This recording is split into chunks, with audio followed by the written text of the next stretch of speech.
ano ha? Uy! Grabe naman. Grabe naman yan. Grabe naman yung ginagawa niyo. Kung message mo na lang po, anong... Dalawang yung post project, wala pa rin.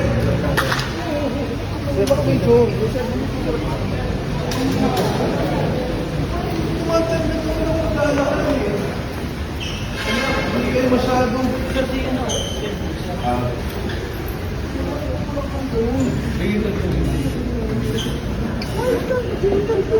Hindi pa nabasin niyo yung media. Bakit mo kami awatin ng ganun? Papalabasin niyo yung media.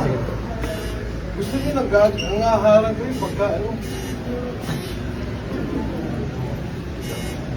Basta isa na ba?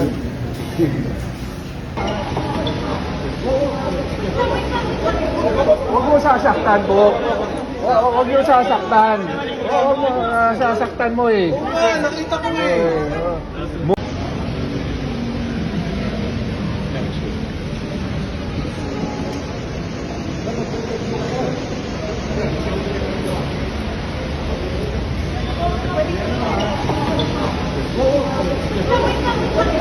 Huwag mo sasaktan, Bok. Huwag mo sasaktan. Huwag mo sasaktan mo eh. Nakita ko eh. Mukha yung ginaganon mo eh. Dalawang beses na kami ni-raid ng BJMP. Ghost month tam, yung ghost project, wala pa rin.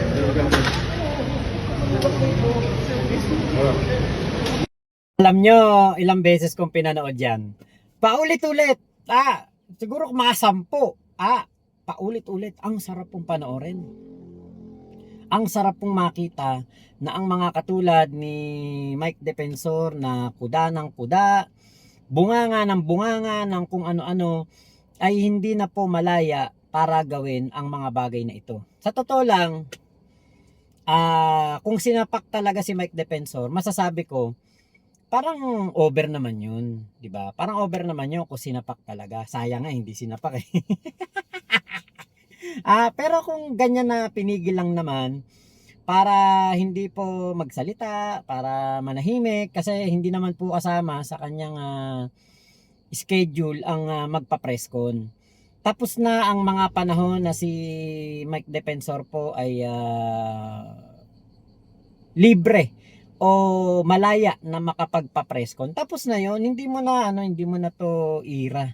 Mike Defensor, tanggapin mo na yung katotohanan na ikaw ay hindi na malaya.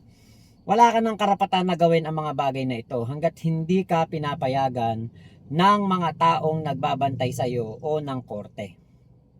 Actually, wala siyang karapatan talaga magsasalita, magpa-interview, pagkagaling ng hearing, diretso na sakay na yan sa sasakyan pabalik ng kulungan.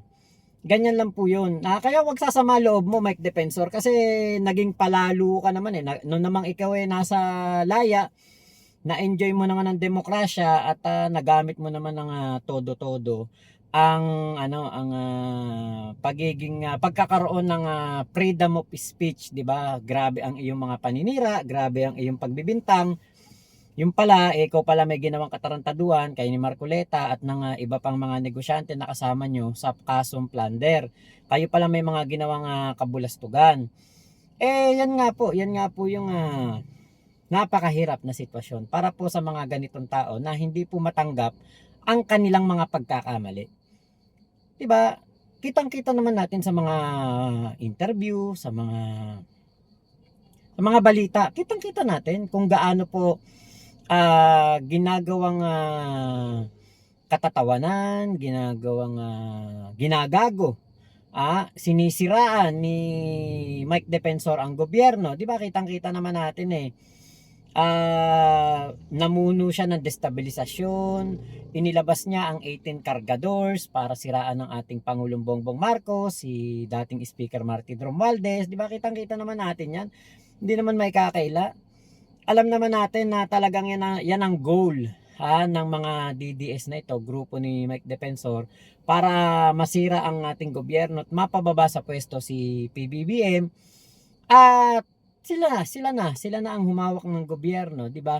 Kaya nga nagbigay itong si Mike Defensor ng malaking halaga, 70 million ba? Tama ba? 70 million dito kaya Marcoleta para gamitin sa pangangampanya at eventually singilin ito.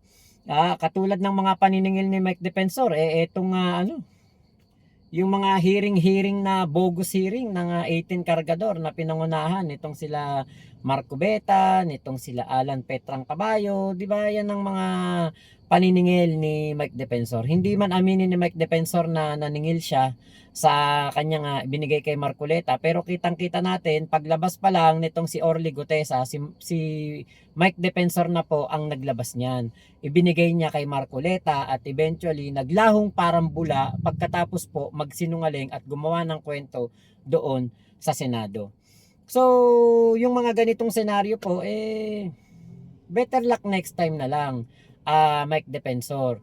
'Di ba? Kasi nung nakita ko na ikaw dinali ng Hawi Boys, yung ikay pinigilang magsalita kasi hindi yan talaga kasama sa schedule mo. Nakita nyo si Marcoleta, nauna siya. Dumaan si Marcoleta.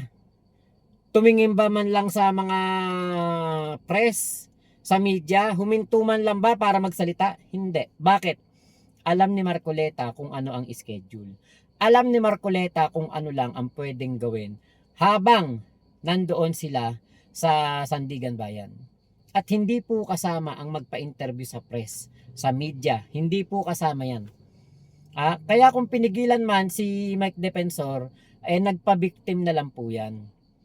Hindi kasi siya pwedeng, hindi talaga siya pwedeng magpa-interview dahil hindi po yan kasama sa schedule, hindi yan kasama sa agenda, at lalong-lalo na hindi po yan kasama sa gagawin niya doon sa Sandigan Bayan. Hindi siya pumunta doon for hearing, after hearing ay magpapa-interview siya sa press or magpapa-press con siya.